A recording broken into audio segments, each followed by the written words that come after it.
दोस्तों आज हम जानेंगे how to make line. Line कैसे बनती है, मतलब रेखा की संरचना किस प्रकार होती है।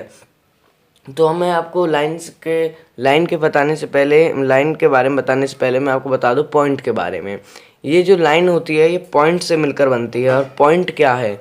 पॉइंट, मान लीजिए हमने यहाँ पे एक पॉइंट ड्रॉ कर दिया, तो ये पॉइंट होगा जो इसका जो महत्व होगा, ये ना बिल्कुल ज़ीरो रेडियस होगी। इसकी ज़ीरो रेडियस होगी, मतलब पॉइंट जो होता है वो अनडिफाइन होता है। ठीक है, जो पॉइंट का जो रेडियस होती है, मान लीजिए ये एक पॉइंट है तो इसकी जो रेडियस होगी ना, ये बिल्कुल जीरो होगी और ये हमेशा सर्कल शेप में होगा। ठीक है। अच्छा, तो मैं आपको बता दूँ हाउ टू मेक लाइन, रेखा की संरचना कैसे होती है। तो इसके लिए आपको पॉइंट्स के बारे में आपने जान लिया है।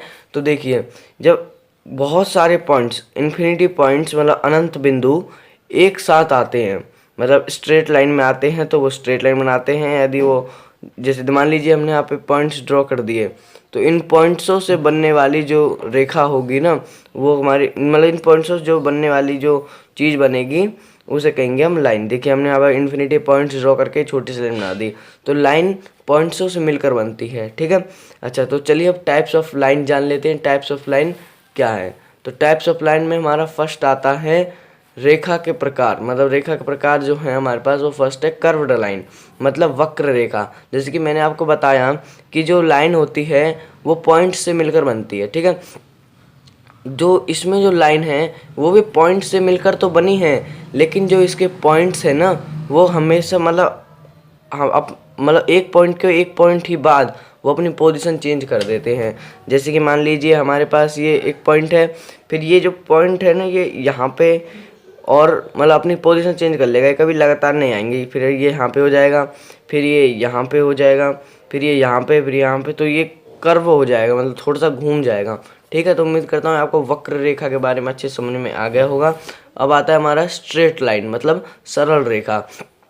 सरल रेखा वही रेखा होती है जिसके पॉइंट्स हमेशा लगातार रहते हैं। जैसे कि स्ट्रेट लाइन में ये पॉइंट्स लगातार है, तो इसलिए एक स्ट्रेट लाइन है। अब आता है कॉन्करेंट लाइन। कॉन्करेंट लाइन को हम हिंदी में कहते हैं संगामी रेखा।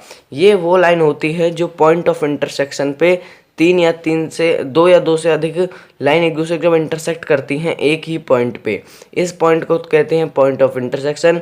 और जो उन लाइनों को जो एक ही पॉइंट पर इंटरसेक्ट करी हैं, दो या दो से अधिक लाइन, मान ली दो या दो से अधिक लाइन जो इंटरसेक्ट करी हैं एक ही पॉइंट पर, उन्हें कहते हैं हम संगामी रेखा, मतलब कॉन्करेंट लाइन। ठीक है। तो मान लीजिए हमारे पास दो ही नहीं है, हमारे पास हम बहुत सारी लाइन भी ड्रॉ कर सकते हैं। मान लीजिए हमने एक ही लाइन ड्रॉ कर दी, तीन भी, ये भी तीन, अब ये तीनों संगामी रेखा होंगी।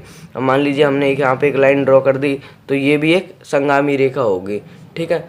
तो आगे बढ़ते हैं। अब आता है हमारे पास पैरेलल लाइन। पैरेलल लाइन के बारे में जानेंगे। तो पैरेलल लाइन वो लाइन होती है, इसको हिंदी में कहते हैं हम समानांतर रेखा, और इंग्लिश में कहते हैं पैरेलल लाइन। ठीक है। तो ये ऐसी दो या दो से अधिक लाइन होती है, कभी भी एक लाइन कभी पैरेलल नहीं हो सकती। ठीक है। तो हाँ, इसके लिए हमें दो लाइन तो कम से कम जरूरत पड़ेगी ही। तो यहाँ पे मान लीजिए हमारे पास एक दो लाइन है, इन दोनों लाइनों को हम नेमिंग दे देते हैं एल और एम। ये जो कितनी भी आगे हम इनको बढ़ा देंगे लाइन को, तो ये हमेशा इनके बीच में जो दूरी होगी ना, ये दूरी होगी, ये हमेशा 3 सेंटीमीटर होगी।